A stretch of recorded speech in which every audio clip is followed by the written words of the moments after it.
Hello everyone, welcome to another video. This time I want to show you how to calculate weight for round ducts. Previously I did create very detailed video for calculation of the rectangular duct weights. There is some issue between main Revit window and Dynamo player for Revit 23. That is why they are side by side.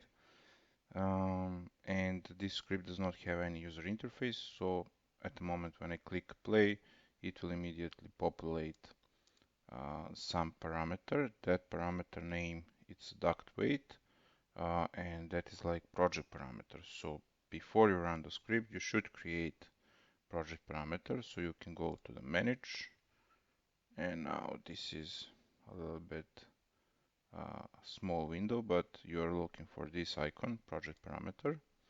And if you want to have a parameter that will be also shown um, as a tag, it will need to be share parameter.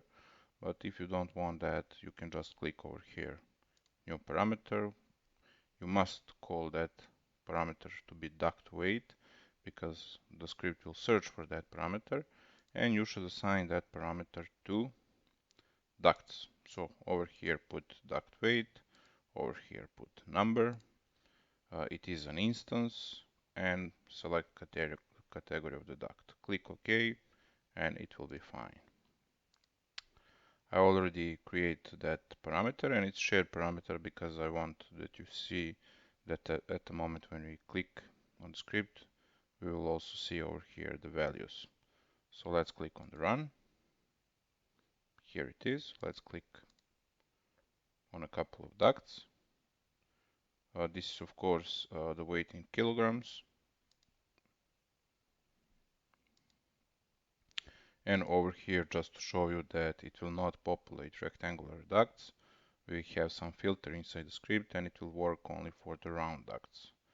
This is it for the showcase. Let's now switch to Dynamo and I will explain how to create this script. Okay, so entire script have, for example, 15 nodes. We are not using any custom packages, so it is only native Revit or Dynamo nodes and some Python. What we want to pull up from Revit, we want to have all ducts. So all ducts from entire project, let's just run the script, run, will be over here. So we have 15 ducts. It's not round or rectangular. We need to filter that.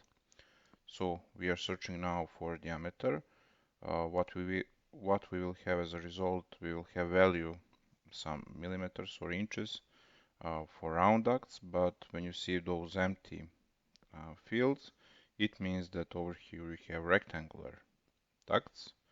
Now with this filter, we will just proceed with round ducts. So at out, we have our round ducts. Now again, I mean, we can just filter the value, but it's easier to read again what is the diameter, because now we need diameters for the weight calculation. We need length.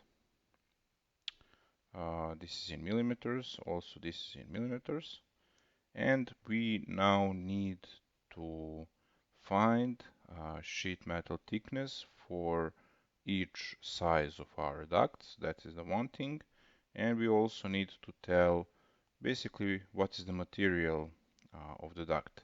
And over here you can see that I did put 7,850 kilograms per cubic meter, which is the density for galvanized steel. If you have some different material, you will just type over here different density value. And now let's just see how we did determine sheet thickness.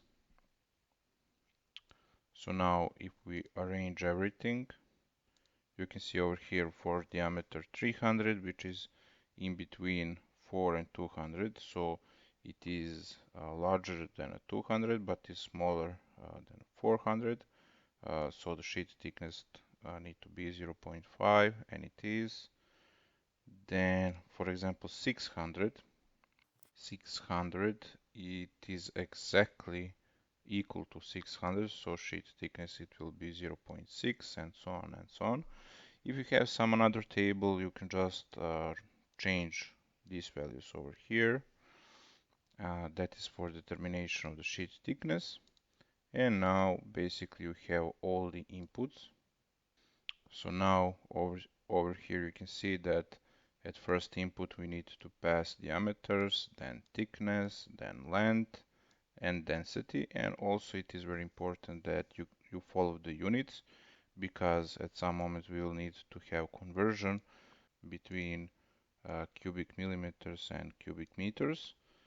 Just now, if you want to adjust this script to work with the imperial system, be very clear about the units that you are passing as an input. Okay.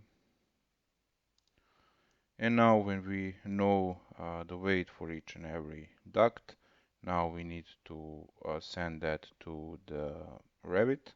I did round over here to 2 digits, but as when you look the value inside the Revit, it will also have some trailing zeros.